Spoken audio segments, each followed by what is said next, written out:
September 25 దేవుని వాక్య ధ్యానం. మీరేమీ చేసినను అది మనుష్యుల నిమిత్తము కాక ప్రభు నిమిత్తమని మనస్ఫూర్తిగా చేయుడి. కొలస్సీ 3:24.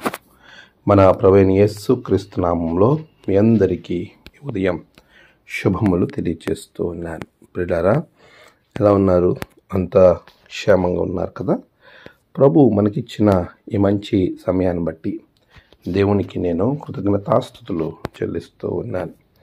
ప్రభు సన్నిధిలో మనమంతా ఆనందంగా ఉండే భాగ్యము ప్రభు అనుగ్రహించాడు. ఈరోజు మనము మన జీవితాలలో చేసే పనులను గురించి ఒక్కసారి ఆలోచన చేయాలి.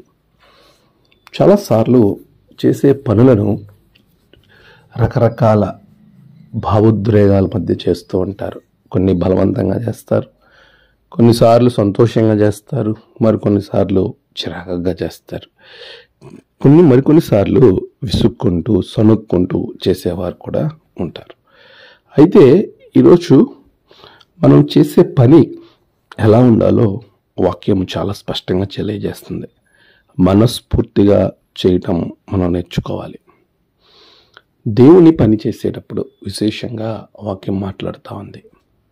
దేవుని పనిలో ఎవరి కోసమో మెప్పు పొందాలని, మనమే కనపడాలని, మనము ఉన్నతంగా ఉండాలని, మన పేరే వినబడాలని కాక దేవునిని సంతోషపెట్టాలని మనస్ఫూర్తిగా మనం చేయాలి.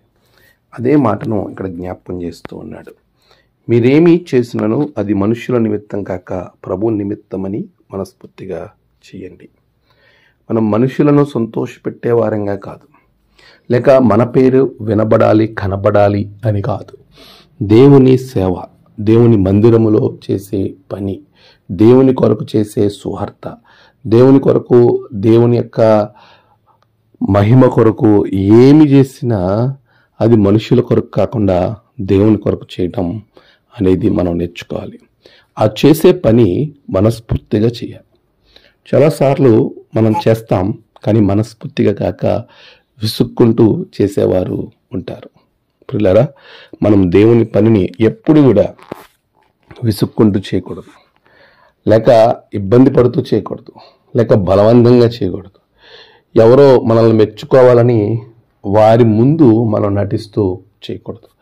మనుషుల గురించి కాదు, పరలోకమందున్న తండ్రి నిన్ను చూసి నీకు మెప్పిస్తాడు అని మనసులో నీవు విశ్వసించి దేవుని కొరకు మనస్ఫూర్తిగా నీవు దేవుని పరిచర్య చేయాలి. అలా చేసినప్పుడు ప్రభు మనల్ని ఖచ్చితంగా ఆశీర్వదిస్తాడు. తగిన కాలమందు నిన్ను హెచ్చిస్తాడు. దేవుని పనిని చేసిన వాడు, దేవుని కొరకు నిలబడిన వాడిని ప్రభు ఎప్పుడు విడిచిపెట్టడు. తగిన కాలమందు ఆయన హెచ్చిస్తాడు. ఆ తగిన కాలము రావటానికి మనము దేవుని పనిని మనస్ఫూర్తిగా చేయాలి. దేవుణ్ణి సంతోషపెట్టాలనే ఉద్దేశంతో మాత్రమే చేయాలి. అలా చేసినప్పుడు ప్రభు మనలను, మన కుటుంబాలను గొప్పగా ఆశీర్వదిస్తాడు. పిల్లరా, నేటి దినాలలో చాలామంది దేవుని పని చేయడానికి వెనకాడుతూ ఉన్నారు, వెనకడుగు వేస్తూ ఉన్నారు. కానీ నీవు మాత్రం అలా వెనకడుగు వేయొద్దు. దేవుని పని కొరకు ముందుకురా, ప్రభు నీ కొరకు ముందుకు వస్తాడు. ఆమేన్. ప్రార్థన. సర్వోన్నతుడా, గొప్ప దేవ, నీ బిడ్డలను ఆశీర్వదించండి. నీ పని చేయటంలో ముందుకొచ్చి మనస్ఫూర్తిగా చేసే బిడ్డలుగా ఆశీర్వదించండి. నేడు వారి ప్రయాణాలు, పనులు అన్నిటిలో గొప్ప జయము బిడ్డలకు అనుగ్రహించండి. నేడు జన్మదినము, వివాహదినము, ఆయా విశేష దినములు జరుపుకుంటున్న బిడ్డలను బహుగా దీవించండి. తమ ప్రియులను కోల్పోయి ఆదరణ కొరకు ఎదురు చూస్తున్న బిడ్డలకు ఆదరణ, నెమ్మది అనుగ్రహించండి. ఈ దినమంతా నీ కృప బిడ్డల మీద ఉంచమని క్రీస్తు పేరట అడిగి వేడుకొంచున్నాం తండ్రి. ఆమేన్.